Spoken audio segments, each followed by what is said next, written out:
नमस्कार दोस्तों। हम प्रेमचंद के उपन्यास गोदान की चर्चा कर रहे थे। पिछली 5 सीरीज में हमने गोदान के कथानक को जाना, उसके किस तरह वो कथानक आगे बढ़ता है, उसके बारे में विस्तृत जानकारी हमने पिछले 5 सीरीज में प्राप्त की।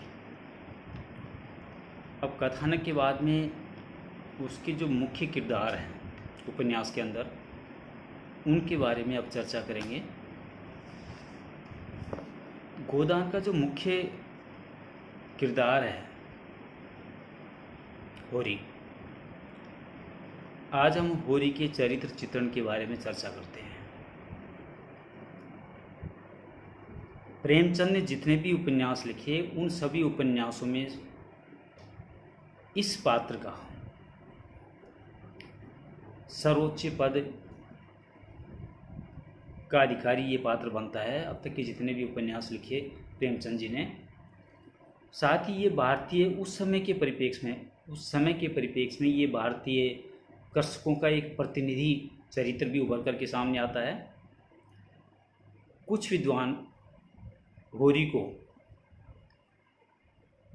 प्रेमचंद का निजी आत्मीय स्वरूप मानते हैं, लेकिन ये निजी आत्मीय स्वरूप तभी सार्थक होगा कि इस उपन्यास का एक पात्र मिस्टर मेहता, प्रोफेसर मेहता, जो शहरी सभ्यता को प्रदर्शित करता है, और दूसरा पात्र होरी जो ग्रामीण परिवेश को प्रदर्शित करता है।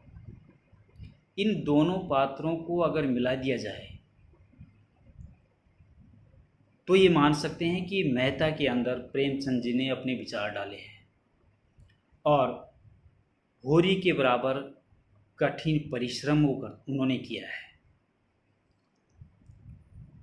तब जाकर के प्रेमचंद एक पूर्ण किरदार के रूप में सामने आ सकते हैं। होरी एक छोटा जमींदार है, 5 बीघा ज़मीन का मालिक, छोटी सी आय, और उस छोटी सी आय के अंतर्गत अपने बड़ा से परिवार का पालन पोषण करना, जिस परिवार में खुद स्वयं, अपनी पत्नी, एक बेटा और 2 बेटियां हैं, उस 5 बीघा ज़मीन के साथ में उनका पालन पोषण करने की जिम्मेदारी भी होरी के ऊपर है। होरी का पूरा जीवन शुरू से अंत तक कर्ज की भूल भुलैयों में व्यतीत होता है। शुरू में जब होरी आता है तो कर्ज में डूबा हुआ दिखाई देता है, और जब संसार छोड़ करके जाता है तो भी कर्ज में डूबा हुआ दिखाई देता है। ग्रामीण परिवेश में पला बड़ा होरी भाग्यवाद को मानता है। वो ये मानता है कि मैं आज जो भी कुछ हूँ मेरी किस्मत की वजह से हैं। जो लोग पैसे वाले हैं, जमींदार हैं, साहूकार हैं, ईश्वर ने उनको ऐसा ही बना करके भेजा है और मुझे गरीब बना करके भेजा है, ऐसा उनकी सोच। साथ ही अपनी मर्यादा को बचाने के लिए वो किसी भी हद तक जा सकता है। एक छोटी सी ज़मीन, 5 बीघा ज़मीन, उस 5 बीघा ज़मीन में पैदा करने के लिए वो कर्ज पर कर्ज, कर्ज के ऊपर कर्ज, कर्ज के ऊपर कर्ज लेता चला जाता है। एक कर्ज चुकाता है, दूसरा कर्ज उसके सामने आ जाता है, लेकिन अपनी मर्यादा को, अपनी पुश्तैनी ज़मीन को वो छोड़ना नहीं चाहता। इसके साथ ही परिवार का रक्षक भी है। हीरा के द्वारा गाय को जहर देने के बाद में जब हीरा भग जाता है, चला जाता है, तो उसके परिवार की रक्षा सुरक्षा की जिम्मेदारी भी वो अपने ऊपर लेता है। साथ ही पुलिस को देख करके थर थर कांपने वाला होरी, जब राय साहब एक नाटक का मंचन करते हैं और मिस्टर मेहता एक पठान का भेष धारण करके राय साहब को ललकारते हैं, तो वह होरी अपने स्वामी के को बचाने के लिए कूद जाता है और मेहता के ऊपर चढ़ जाता है। इतना साहस होरी के अंदर आ जाता है। एक मानव स्वभाव है कि उस समय के जो परिवेश था, उस परिवेश में एक किसान की किस तरह की दशा थी, और मानव का निश्चित रूप से ये भी है कि वो अच्छा भी है तो कहीं न कहीं वो स्वार्थी भी सिद्ध करने की कोशिश करता है। भोला से गाय जबटने के लिए वो उसे झांसा देता है शादी का। निश्चित रूप से होरी के अंदर अच्छाइयाँ भी मौजूद हैं, तो मानव स्वभाव होने के कारण बुराइयाँ भी मौजूद हैं। जीवन भर वह परिश्रम करता है, अपनी ज़मीन को बचाने के लिए जीवन की बाजी लगा देता है, और एक दिन वो छोड़ करके चला जाता है।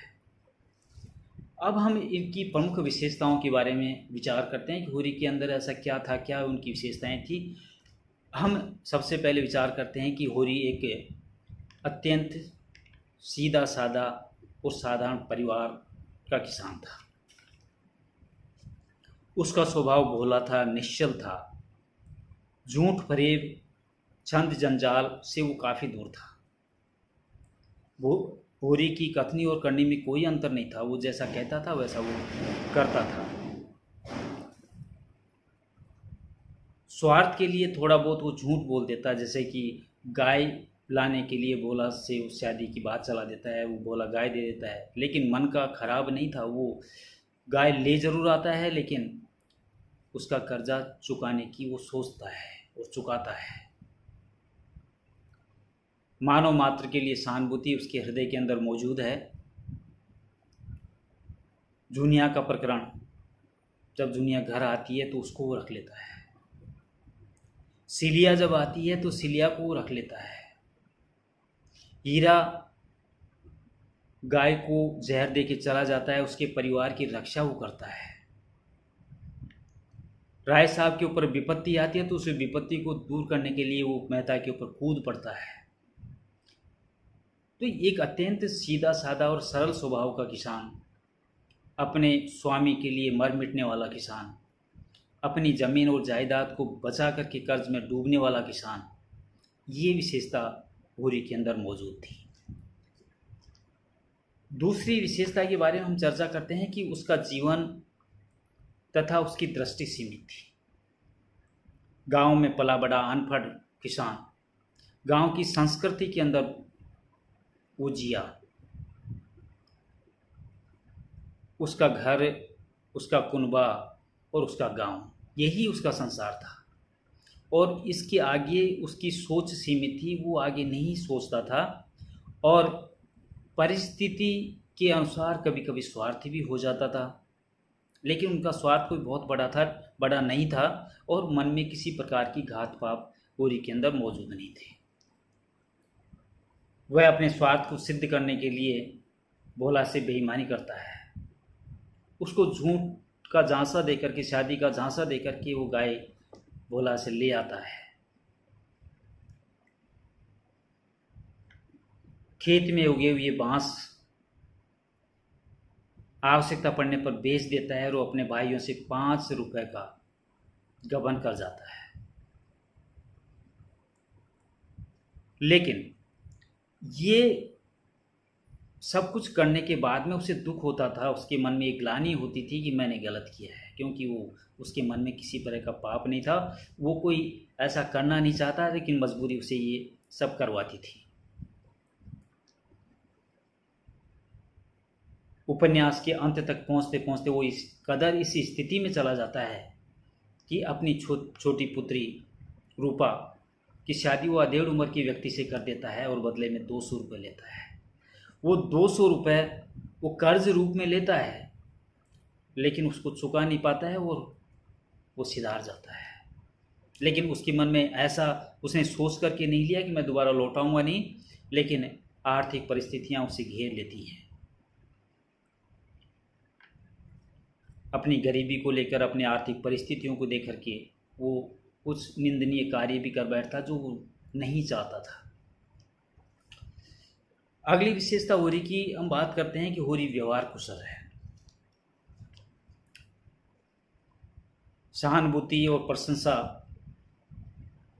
के महत्व को पहचानने वाला है। वो राय साहब के पास इसलिए जाता है कि राय साहब जब मुसीबत आती है तो उसकी मदद करते हैं। वो कहता है कि आज अपने परिवार को जब बैठता है, परिवार जब उसे लड़ता है कि तुम राय साहब के पास क्यों जाते हो, तो वो कहता है कि आज हम जो कुछ भी हैं इन लोगों की मेहरबानी की वजह से है। लोगों के खेतों की कुर्की होती है, हो रही है, लेकिन हमारे खेत बचे हुए इन लोगों की मेहरबानी की वजह से। वह सहानुभूति प्रकट करता है, राय साहब के पास जाता है, अपनी पूरी बात को कहता है और अपनी परिस्थिति के हिसाब से वो अपने आप को ढाल लेता है, बदल लेता है। सहानुभूति दिखाकर भोला से गाय ले आता है और जब वो भोला से कहता है कि मेरे यहाँ भूसा है, गायों को चराने के लिए भूसा ले आना, घर आकर के जब धनिया से कहता है कि मैंने भोला से ये बात कही है कि वो भूसा ले जाएगा, धनिया बिगड़ जाती है। लेकिन वो ये कहता है कि भोला तुम्हारी प्रशंसा करता है, धनिया को प्रसन्न कर लेता है और अपना काम सिद्ध कर लेता है। जब सब जगह से कर्ज नहीं मिलता, साहूकार कर्ज देने से मना कर देते हैं, तो दुलारी सवाइन की प्रशंसा कर करके उसे कर्ज ले लेता है। नौरी जो भोला की पत्नी थी और नौखेराम की रखेल बन गई थी, उस नौरी की आव भगत करके अपनी पुत्री के ब्याह के लिए 200 रुपये वो कर्ज ले लेता है। इस तरह वो व्यवहार कुशल है, उसके व्यवहार के कारण ही उसका घर परिवार चल रहा होता है। अगली विशेषता होरी एक साधारण हिंदू गृहस्थ है। निश्चित रूप से उस परिवेश में, उस जमाने में इस तरह की परंपराएं थी कि किसान के घर गाय का होना जरूरी था एक हिंदू परिवार के अंदर, और ये आकांक्षा होरी के अंदर भी मौजूद थी। वो दरवाजे पर गाय देखना चाहता था और वह गाय ही उसके सर्वनाश का कारण बनती है। गोबर और झुनिया का जो प्रसंग चलता है, प्रेम प्रसंग जो चलता है, जिसके कारण विपत्तियों का पहाड़ उसके ऊपर आ पड़ता है, उसकी भी मूल जड़ में गाय है। होरी का अंत भी वह अपने पौत्र के लिए, गोबर के बच्चे के लिए, दूध पिलाने के लिए, गाय का प्रबंध करने के लिए वो ठेकेदार के यहाँ कंकड़ खोदता है। उस गाय के लिए ही होरी का अंत होता है। इस प्रकार विभिन्न परिस्थितियों में जीता हुआ एक किरदार एक आकांक्षी होता है कि एक हिंदू परिवार में गाय होनी चाहिए और उसी परंपराओं को निभाने के लिए मर मिटता है। अगली विशेषता होरी अपने परिवार की मर्यादा का रक्षक है। होरी 3 भाई हैं, लेकिन भाई उससे द्वेष रखते हैं, लेकिन होरी भाइयों को अपना परिवार का हिस्सा मानता है। और जब दमड़ी बसोड़ नाम की व्यक्ति ने हीरा की पत्नी पुनिया को अपशब्द कहे, बड़े होने के नाते होरी को गुस्सा आ गया और उसे लात मारता है। हीरा द्वारा जहर देने के कारण गाय का मर जाना और हीरा का भग जाना, लेकिन इसके बावजूद वह हीरा के घर की दरोगा के द्वारा तलाशी नहीं करने देता है और संकट के समय अपने भाई की पत्नी की मदद करता है। जब अपने भाई की पत्नी की मदद करता है तो धनिया नाराज हो जाती है, वो नहीं करने देती। लेकिन परिवार का पारखी होरी धनिया को साफ कह देता है कि मैं अपने परिवार की मदद करूंगा, चाहे मुझे इसके लिए तुमसे संबंध क्यों नहीं तोड़ना पड़े। होरी अपनी पैतृक संपत्ति का रक्षक भी है। 5 बीघा जमीन, जीवन भर कर्ज और अंत तक उस जमीन की सुरक्षा,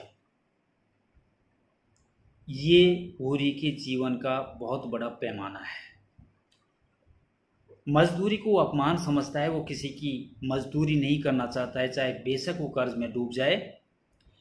अपनी मर्यादा की रक्षा के लिए वो जीवन भर उलझता रहता है कर्ज पर कर्ज लेता रहता है और लेकिन अपनी ज़मीन को, अपनी जायदाद को बचाए रखता है। एक कर्ज में डूबा हुआ हिम्मत वाला किसान जो अंत में अपने आप को खो देता है लेकिन अपनी जायदाद को जाने नहीं देता है। अगली विशेषता, ओरी बिरादरी को मान्यता देता है। ये उसकी विशेषता भी है और ये उसकी कमजोरी भी है। जब जुनिया होरी के घर आती है, 5 महीने का गर्भ लेकर के होरी उसको अपने घर में रख लेता है। परिणाम ये होता है कि पंचायत के द्वारा दंड दिया जाता है, 100 रुपये नगद और 30 मण अनाज,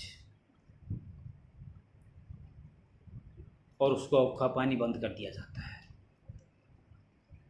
उस समय परिस्थिति ऐसी थी कि हुक्का पानी बंद करना एक बहुत बड़ी सज़ा होती थी एक किसान के लिए। अपने परिवार को वो अलग थलग हो जाता था परिवार से। होरी ये नहीं चाहता था। वो अपना सब कुछ दांव पर लगा करके हुक्का पानी खुलवाता है और 30 मण अनाज और 100 रुपये पूरे नहीं होने के कारण अपने घर को भी वो गिरवी रख देता है 80 रुपये में, लेकिन कुल की मर्यादा, अपनी मर्यादा को बनाए रखने में सक्षम होता है। प्राचीन संस्कारों का प्रभाव होरी के ऊपर पूरी तरह से है, क्योंकि वो गांव में बड़ा पला जन्म लिया है। भाग्यवाद को निश्चित रूप से मानता है। उसको ये लगता है कि जिनके पास पैसा है वो भाग्य की धनी है और भगवान ने मुझे इस तरह का ही बना करके भेजा है। लेकिन उपन्यास के अंत तक आते आते होरी को इस बात की समझ लग जाती है कि वो गलत सोचता है। वो एक मंदिर में आरती हो रही होती है और होरी वहाँ पहुँच जाता है।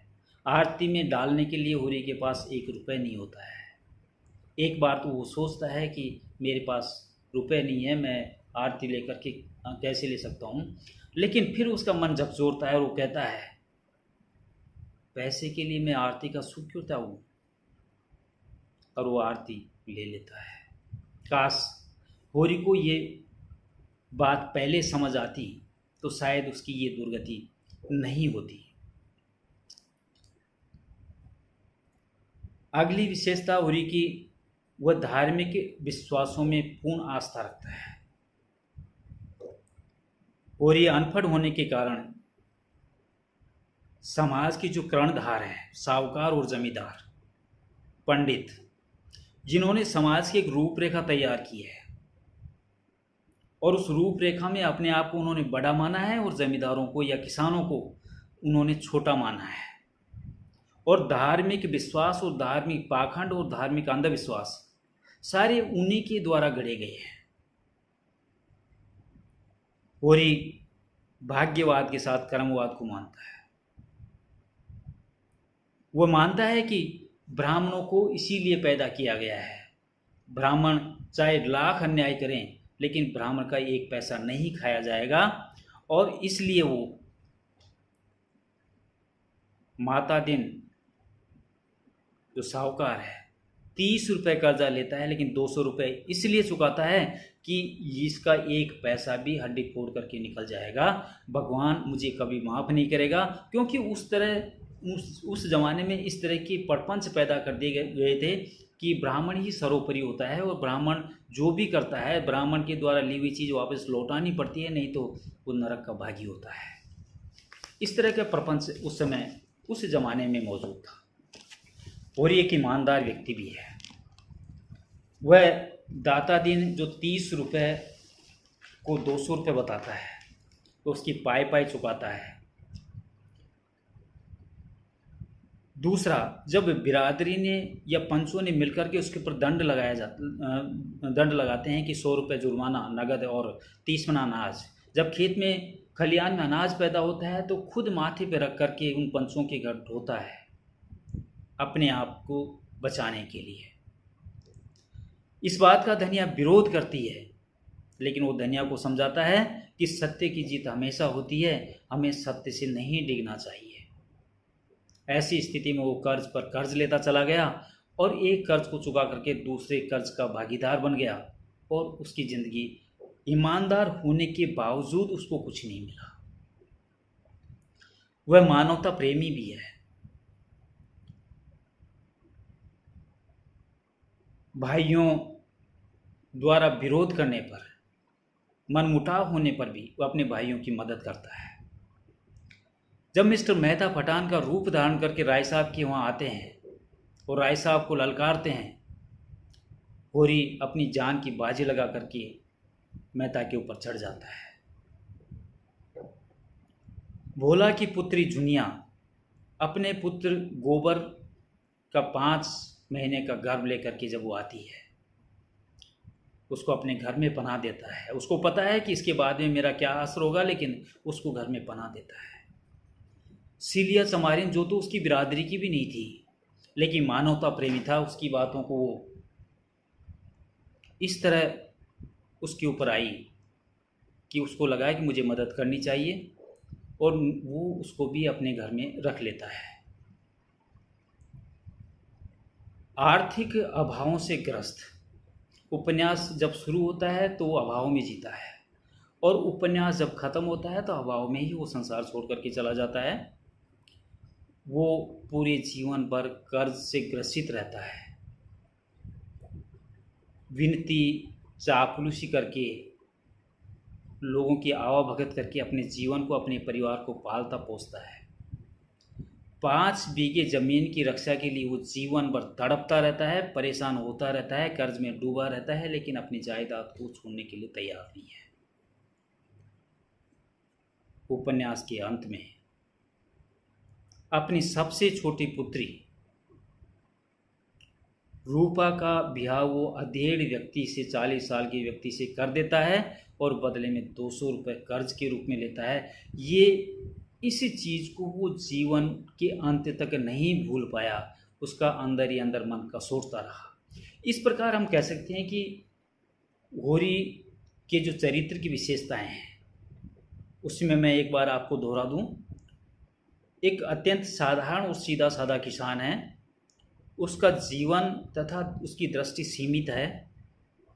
होरी व्यवहार कुशल है, होरी एक साधारण हिंदू गृहस्थ है, होरी परिवार की मर्यादा का रक्षक है, होरी बिरादरी को मानने वाला है, होरी आर्थिक विश्वास में पूर्ण विश्वास रखता है, धार्मिक विश्वास में पूर्ण विश्वास रखता है, होरी ईमानदार है, मानवता प्रेमी है, और जीवन भर आर्थिक अभावों से वो ग्रसित रहता है। ये होरी का संपूर्ण चरित्र चित्रण है। इसके आगे हमें गोबर के चरित्र चित्रण की चर्चा करेंगे। अब मैं अपनी वाणी को विराम देता हूँ।